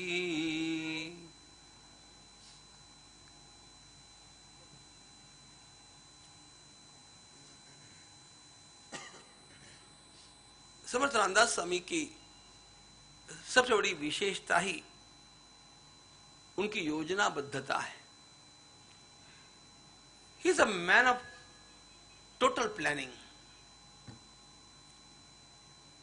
ग्रंथ कहते समय भी, अच्छा एक बात और बतला देता हूं, स्वतंत्र रूप से ग्रंथ केवल यही एकमात्र लिखा गया हो। महाराष्ट्र की परंपरा में जिन 5 संतों के पवित्र नाम अभी हमने देखे, उनमें स्वतंत्र रूप से ग्रंथ केवल यही एकमात्र एक ही है, क्योंकि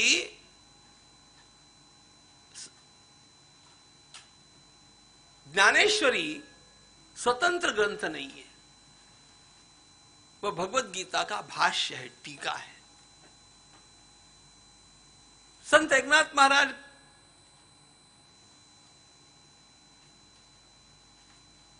एकनाथी भागवत जब लिखते हैं, वह भी श्रीमद् भागवत के 11वें स्कंध की टीका है, भाष्य है, स्वतंत्र ग्रंथ नहीं है।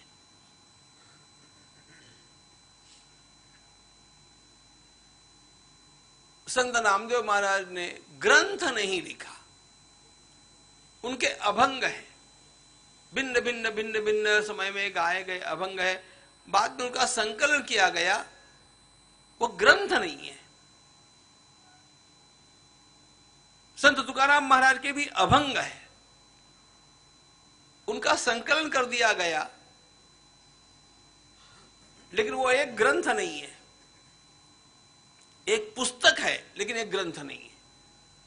उसमें अंतर यह है कि एक ही विषय को लेकर के भिन्न भिन्न पहलुओं को प्रतिपादित करते हुए लिखा गया ग्रंथ संपूर्ण मराठी भाषा में यह एकमात्र है। वैसे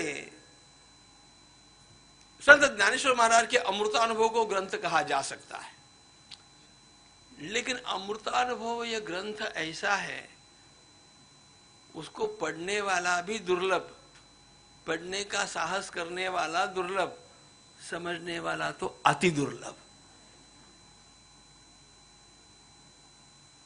it's not for common person. आपको जाते जाते केवल एक बात बतला देता हूं कि यदि आपको वेदांत की परिसीमा देखनी है, परिसीमा, आपने वेदांत के कितने ग्रंथ देखे होंगे, संपूर्ण वेदांत शास्त्र की परिसीमा देखनी है तो अमृतानुभव है, उसके आगे कुछ नहीं है। सारा शांकर वेदांत यदि कहीं आकर के अपनी इस लता को शिखर पर पहुंचाता है तो वो है अमृतानुभव। इसलिए वो आप लोगों की भाषा में बोला है ना, it's a book for much much much superior classes, not even for classes, much superior classes. उसका अधिकारी कौन है? ज्ञानेश्वर महाराज कहते हैं श्रीमंत, संपूर्ण विवेक, संपूर्ण वैराग्य जिनके अंतर्गत आया, वो सिद्धानुवाद है। लोगों के लिए ग्रंथ ये है और ये एक ही है। ग्रंथ नाम है दासबोध, नाम उसका दासबोध है। दासबोध नाम क्यों रखा? इसके अनेक अर्थ हो सकते हैं। रामदास स्वामी स्वयं रामदास कहलाते थे। रामदास स्वामी के द्वारा किया गया ज्ञानोपदेश, यह एक अर्थ उसका होता है।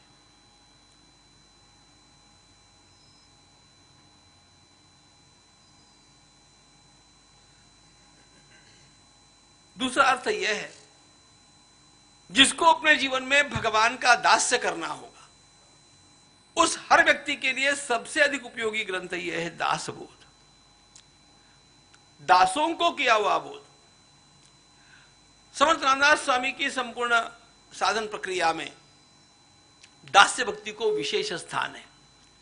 वैसे नवधा भक्ति, श्रवणम कीर्तनम विष्णु स्मरणम पाद सेवनम अर्चनम वंदनम दास्यम सख्यम आत्म निवेदनम, ये जो भक्ति की 9 विधाएं हैं उनका अलग अलग इतना बढ़िया वर्णन आपको अन्यत्र नहीं मिलेगा जो दासबोध में मिलेगा। एक एक के ऊपर एक एक चैप्टर है, इतना बढ़िया है। थोड़ा थोड़ा देखेंगे बाद में। लेकिन यह सब होने पर भी दास्य भाव उनका महत्वपूर्ण भाव है।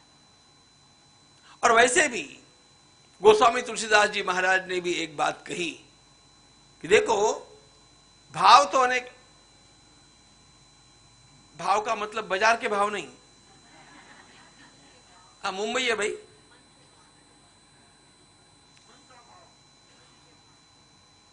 हमारे यहां पर भक्ति में अनेक भाव माने गए। भगवान की भक्ति शांत भाव से की जाती है, वात्सल्य भाव से की जाती है, सख्य भाव से की जाती है, मधुर भाव से की जाती है, दास्य भाव से की जाती है, लालन भाव से भी की जाती है। ये अनेक भाव है। लेकिन इन अनेक भावों का भी कॉमन फैक्टर क्या है? एक भाव ऐसा है जो हर भाव में जाता है। गोस्वामी तुलसीदास जी महाराज ने बड़े सुंदर शब्दों में कहा, सेवक सेव्य भाव बिनु भवन तरही उरगारी। सेवक सेव्य भाव बिनु भवन तरही उरगारी। चाहे भगवान की आराधना आप उन्हें माता पिता मान करके, अपने को पुत्र मान करके लालन भाव से करें, चाहे भगवान की सेवा आप जैसा कि पुष्टि मार्ग में किया जाता है, प्रभु को लाला के रूप में मान करके आप माता पिता की भूमिका लेकर के करें, चाहे गोपियों के रूप में भगवान को अपने प्रति अथवा अपने प्रियतम मान करके उनकी आराधना करें, चाहे अर्जुन जैसे अथवा उद्धव जी जैसे सख्य भाव से भगवान की आराधना करें। आप किसी भी भाव से भगवान की आराधना करेंगे तो भी दास्य भाव सब में ही है। मधुर भाव में भी दास्य भाव है, लालन में भी दास्य है, सख्य में भी दास्य है। दास्य भाव ऐसा है जो सबका अनुगत भाव है। और इसलिए रामदास स्वामी के मत में दास्य को अत्यंत बड़ा महत्व है। जिसको जिसको भगवान का दास्य करना होगा, मतलब जिसको जिसको भगवान की किसी भी भाव से भक्ति करनी होगी, उनको वो भक्ति कैसे करनी चाहिए, यह सिखाने वाला, यह दिखाने वाला यह ग्रंथ होने के कारण इसको दासबोध कहा। ग्रंथा नामे दासबोध, गुरु शिष्यांचा संवाद, ये तो बोलला विशद भक्ति मार्ग। यहां पर जो विस्तार किया गया है वो भक्ति का किया गया। और वो किस प्रकार से किया गया? तो कहते हैं यह संवाद के माध्यम से किया गया। संवाद के माध्यम से जो बात कही जाती है ना, वह बात सभी अंगोपांगों को स्पर्श कर लेती है और अपने आप ही सबके लिए उपयोगी हो जाती है। भगवत गीता क्या है? दासबोध निबंध नहीं, दासबोध काव्य नहीं, दासबोध संवाद है। भगवत गीता क्या है? इति श्रीमद् भगवत गीतासु उपनिषत्सु ब्रह्म विद्यायाम योग शास्त्रे श्री कृष्णार्जुन संवादे। भगवत गीता संवाद है। संवादमिमं श्रौषम अद्भुतम रोमहर्षणम। अंत में संजय भी यही बात कहते हैं कि मैंने क्या सुना? मैंने अद्भुत संवाद सुना। संवाद में होता है एक प्रश्न करने वाला, एक उत्तर देने वाला, एक समस्या रखने वाला, एक समाधान करने वाला। तो अपने आप ही हमारे भी मन में उभरने वाली समस्याओं का समाधान हम लोगों को इसमें प्राप्त हो जाता है। ये तो बोल रहा विशद भक्ति मार्ग। और सिद्धांत के रूप में क्या कहा है? भक्ति चेन योगे देव निश्चय पावती मानव, ऐसा आहे अभिप्राव ये ग्रंथि। अंत में जाकर के भिन्न भिन्न प्रक्रियाओं से समर्थ रामदास स्वामी क्या सिद्धांत के रूप में बतलाने वाले हैं, प्रूव करने वाले हैं, ये उन्होंने पहले ही बतला दिया। अपना टॉपिक पहले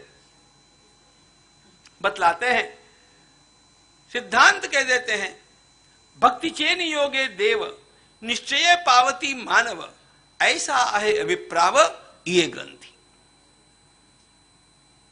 भक्ति से परमात्मा की प्राप्ति निश्चित रूप से होती है, यही मुझे भिन्न भिन्न प्रक्रियाओं से इस ग्रंथ में प्रमाणित करना है। यह ग्रंथ भक्ति का ग्रंथ है, भक्ति के अंगोपांगों का वर्णन करने वाला, विशेष रूप से दास्य भाव का वर्णन करने वाला यह अद्भुत ग्रंथ है। इस ग्रंथ का मंगलाचरण के पश्चात जो आरंभ होता है वह मनुष्य के देह की महत्ता के साथ होता है। समर्थ रामदास स्वामी ने सबसे पहले हम लोगों का ध्यान आकृष्ट किया, धन्य धन्य हा नरदेहो ये थी अपूर्वता पहाहो। अरे भाइयों, हम लोग मनुष्य के रूप में जन्मे हैं, सबसे पहले अपने मनुष्यत्व को सार्थक कैसे किया जाएगा इसको समझिए। और शरीर आसार के यंत्र आणिक नाही, जीव का सबसे बड़ा सौभाग्य यह है कि उसे यह मानव देह प्राप्त हुआ। यह मानव देह असाधारण और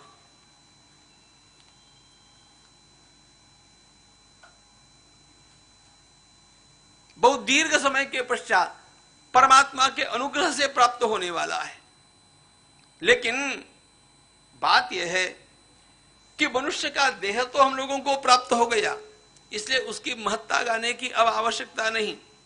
किंतु यदि मनुष्य का देह प्राप्त करने के पश्चात परमार्थ नहीं किया तो मनुष्य का जीवन बेकार हो गया। परमार्थी तो राज्यधारी, परमार्थ नाही तो भिकारी, या परमार्थाची सरी कोणास द्यावी, अनंत जन्मीचे पुण्य जोडे तरीच परमार्थ घडे, मुख्य परमात्मा आतुडे अनुभवासी।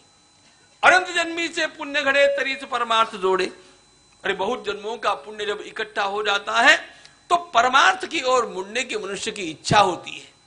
और ध्यान में रखना, उससे भी अधिक पुण्य जब इकट्ठा होता है तब जाकर के प्रेमपुरी में आने की इच्छा लोगों की होती है।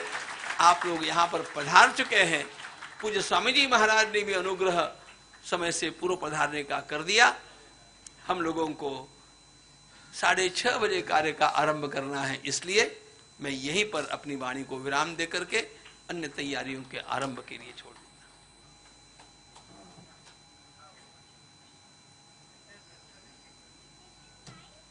थोड़ा भजन कर लेते हैं, तब तक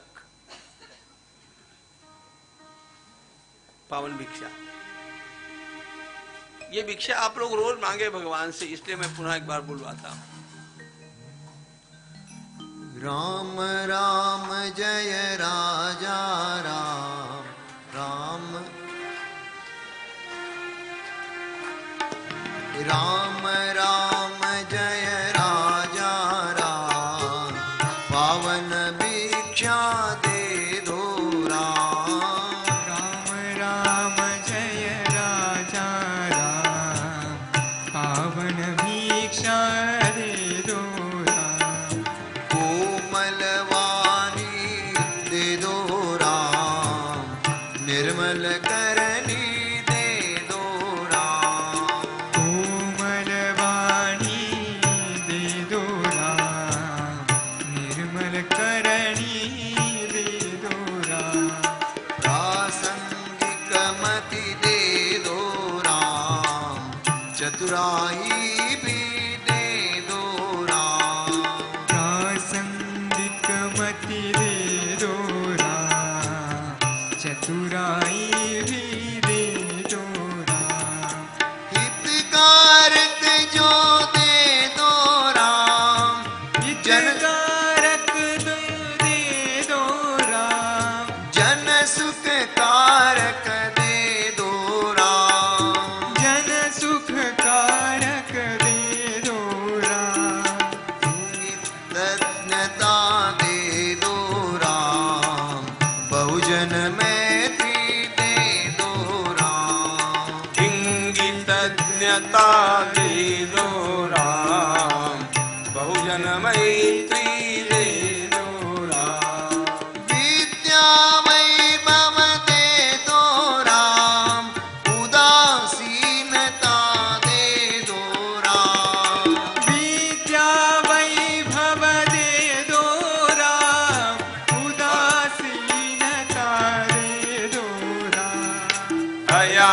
जनाव्रत दे दो राम, मैं न जानू वह दे दो राम। नया जनाव्रत दे दो राम, मैं न जानू वह दे दो राम।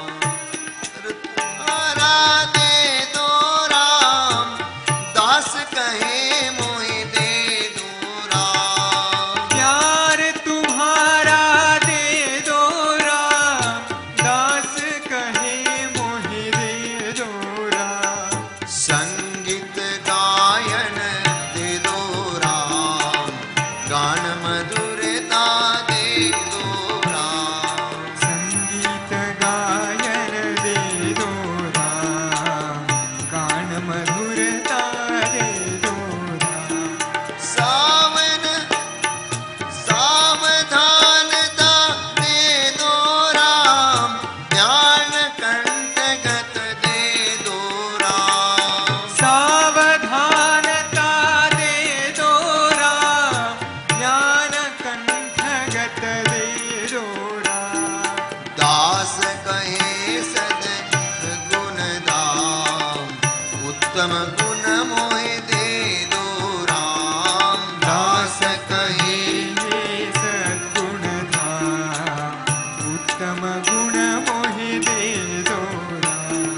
पावन भिक्षा दे दो राम, पावन भिक्षा दे दो राम। पावन भिक्षा दे दो राम, पावन भिक्षा दे दो राम। पावन भिक्षा दे दो राम, दीन दयालो दे दो राम। पावन भिक्षा दे दो राम, दीन दयालो दे दो राम। अभेद भक्ति दे दो राम, आत्मनिवेदन दे दो राम। अभेद भक्ति दे दो राम, आत्मनिवेदन दे दो राम। तन्मयता मोहे दे दो राम, तन्मयता मोहि दे दो राम। तन्मयता मोहे दे दो राम, तन्मयता मोहि दे दो राम। तन्मयता मोहे दे दो राम, अर्थारोहण दे दो राम। तन्मयता मोहि दे दो राम, हरतारोहण दे दो राम। सज्जन संगति दे दो राम, अलिप्तता मोहे दे दो राम। सज्जन संगति दे दो राम, अलिप्तता मोहि दे दो राम। ब्रह्म अनुभव दे दो राम, ब्रह्मानुभव दे दो राम। ब्रह्म अनुभव दे दो राम, ब्रह्मानुभव दे दो राम। ब्रह्म अनुभव दे दो राम, अनन्य सेवा दे दो राम। ब्रह्म अनुभव दे दो राम, अनन्य सेवा दे दो राम। पूर्ण समर्पण दे दो राम, दास कहे मोहे दे दो राम। पूर्ण समर्पण दे दो राम, दास कहे मोहि दे दो राम। राम राम जय राजा राम, पावन भिक्षा दे दो राम। राम राम जय राजा राम, पावन भिक्षा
नारायण नारायण नारायण नारायण।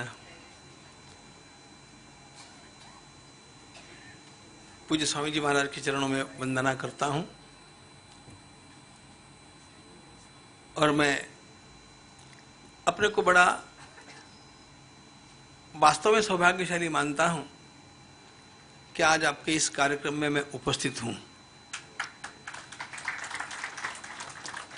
वैसे बात यह है कि आदरणीय डालमिया जी के साथ मेरा संपर्क, मेरा परिचय आप सब लोगों के बहुत पश्चात आया है। मैं इस ट्रस्ट में सबसे जूनियर व्यक्ति हूं।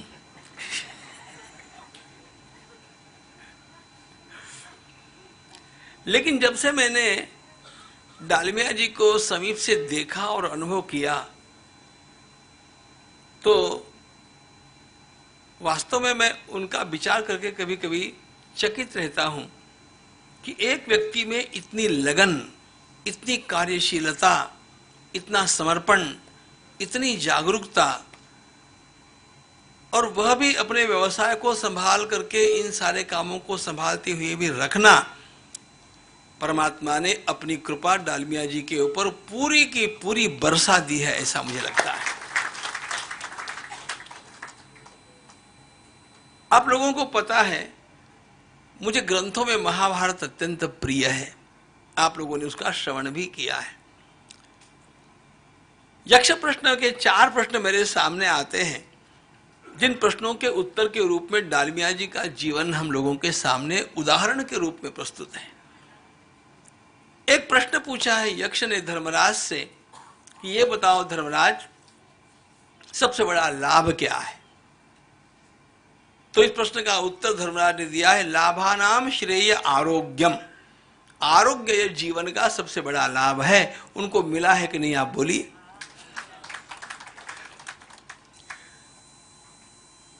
पचानवे वर्ष की अवस्था में वे स्वयं यहां पर आकर के इस कार्यक्रम में सहभागी होकर के, और हम लोग शुभकामना के रूप में जो सम्मान कर रहे हैं उसका स्वीकार करने के लिए यहां पर सावधानता के साथ विराजमान है। यह ईश्वर की उनके ऊपर बहुत बड़ी कृपा है। बहुत बड़े अच्छे अच्छे लोगों को भी अपनी आयु में यह कार्यशीलता इस वय में देखने मिलती नहीं है। लाभाराम श्रेय आरोग्यम, ये कितनी बड़ी कृपा। दूसरी बात, वे बहुत बड़े तपस्वी हैं। आप लोगों को लगेगा कि मैंने तपस्वी कैसे कहा। महाभारत की बात, प्रश्न पूछा गया, किन तपः, तप किसे कहते हैं? तो धर्मराज ने जो उत्तर दिया है, ये धर्मराज के द्वारा दिए गए उत्तर भारतीय संस्कृति के भगवान वेदव्यास जी महाराज के प्रातिनिधिक उत्तर है, ये ध्यान में रखना। तो उत्तर दिया गया, तपस्वधर्मवर्तित्वम, जो अपने काम में दक्ष है, जो भी काम जिस समय ग्रहण करेंगे उस काम में डालमिया जी दक्ष है कि नहीं, आप देखो, उसमें रमे हुए रहते हैं। मैं संजोग से प्रेमपुरी के इस ट्रस्ट में सेवा करने के लिए एक ट्रस्टी चाहिए कोई तो भी, इसलिए मुझे ले लिया गया। मैं आपको एक बात बतलाता हूं,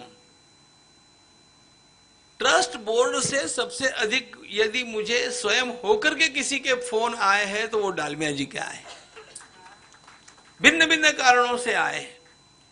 लेकिन एक नए व्यक्ति को संभालना, उसे पूछते रहना और अपने साथ जोड़े रखना, और जोड़े रखने में उसको कंफर्टेबल फील होना चाहिए, यह सब करना। अब इस अवस्था में उनके फोन की मैं थोड़ी अपेक्षा रखता हूं, मैं रखूं चाहे न रखूं, वो उसे अपना कर्तव्य मान करके अनेक बार मुझे अनेक बातें पूछते रहे। एक बात और, आज हम सब लोग यहां पर और अन्य संस्थाओं में उनका यशोगान जो कर रहे हैं, वो क्यों कर रहे हैं? किंचिदेक पदम यशः, प्रश्न आया फिर उस यक्ष प्रश्न का। वह कौन सी एक बात है जिसके कारण व्यक्ति का यश विस्तारित होता है? तो वहां पर उत्तर दिया है, दानम एक पदम यशः। मनुष्य का किया हुआ दान अपने आप उसके यश का कारण बनता है, कीर्ति का कारण बनता है। आदरणीय दालमिया जी ने जो कुछ दान अर्थ के रूप में दिया है उसका वर्णन तो हमारे राजेश भाई ने किया है, आप लोगों ने सुना है। मैं उसके बारे में बहुत थोड़ा जानता हूं, लेकिन उन्होंने किया है। ये बात हमने अपने पूज्य गुरुदेव से भी बहुत सुनी हुई है। आंकड़ों में मुझे पता नहीं, लेकिन वो है, आप लोग जानते हैं। लेकिन दान केवल वित्त का थोड़ी होता है। आज किसी भी संस्था में समय का दान करने वाले कार्यकर्ताओं की आवश्यकता है। अपना समय देने वाला कौन है, यह प्रश्न सभी संस्थाओं के सामने खड़ा होता है। और अपना समय देकर के सावधानता के साथ इस काम को करने वाले श्रीमान डालमिया जी हमारे द्वारा यशोगान किए जाने के लिए अपने आप ही सुपात्र हो जाते हैं। उल्टा उनका यशोगान करते हुए हम लोगों को ऐसे लगता है कि हम अपने कर्तव्य का निर्वाह नहीं करेंगे तो हम गलत होंगे। इतना उन्होंने स्वयं संस्थाओं के लिए किया है। और परमात्मा की सबसे बड़ी कृपा उनके ऊपर जो है, मैंने आरोग्य से आरंभ किया। उसी यक्ष प्रश्न का एक प्रश्न है कि मानव कादिक, ये प्रश्न पूछा धर्मराज से यक्ष ने, कादिक कौन सी दिशा, कौन सी दिशा में चलने वाला सार्थक है, कौन सी दिशा में चलने वाला सद्भाग्य संपन्न है? तो उत्तर दिया है धर्मराज ने। हम तो उत्तर देते पूर्व पश्चिम उत्तर दक्षिण, कुछ तो भी दिशा हम लोगों को सूझती, लेकिन धर्मराज ने उत्तर दिया कि संतोदिक वही धन्य है जो संतों के दिखाए हुए दिशा में चलता है। दालमिया जी का संपूर्ण जीवन संतों के द्वारा दिखाई हुई दिशा से चल रहा है कि नहीं, आप सब उसके प्रमाण है।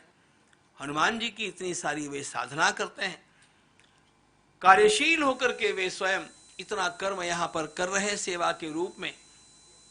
और निरंतर समर्थ रामदास स्वामी का एक श्लोक मुझे याद आ गया।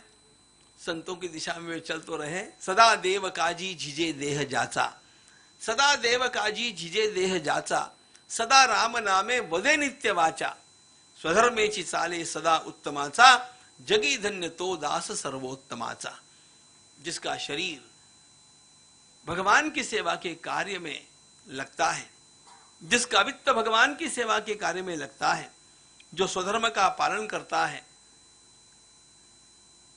और सदा देव काजी झिजे देह जाचा, सदा राम नामे वदे नित्य वाचा, और जो अपनी वाणी से भगवान का नाम, भगवान के भक्तों का नाम और शास्त्रों का उद्घोष करते रहता है, वही अपने जीवन में भगवान के सच्चे दास के रूप में सर्वश्रेष्ठ प्रमाणित हो जाता है। ये सारी बातें हम लोगों को डालमिया जी में दिखती ही है, छलकती है, केवल झलकती नहीं है, छलकती है, छलकते हुए ध्यान में आती है। इसलिए जो इंटरिम प्रोग्राम के रूप में दीनाबेन ने बताया, सेंचुरी की तैयारी करते हुए हम लोग उसका आज इंटरिम कार्यक्रम के रूप में मनपूर्वक अभिनंदन करें। और केवल अभिनंदन नहीं करें, उनसे प्रेरणा लेकर के अनेक नए नए कार्यकर्ता हमारी संस्था के साथ जुड़ते जाए, जो सेवा से संस्था का संवर्धन करके अपने कर्तव्य को भी पूर्ण करे और संस्था की तेजस्विता के साथ अपने जीवन को भी सार्थक बनावे। वे प्रेरणा पुंज व्यक्ति है, उनका अत्यंत प्रेम पूर्वक अभिनंदन करता हूं और अपनी वाणी को विराम देता हूं। आरती स्वामी रामदास की, आरती स्वामी रामदास की, समर्थ सद्गुरु गुण निधान की, समर्थ सद्गुरु गुण निधान की। आरती स्वामी रामदास की, आरती स्वामी रामदास की। शुक समवीत राग अति निर्मल, शुक समवीत राग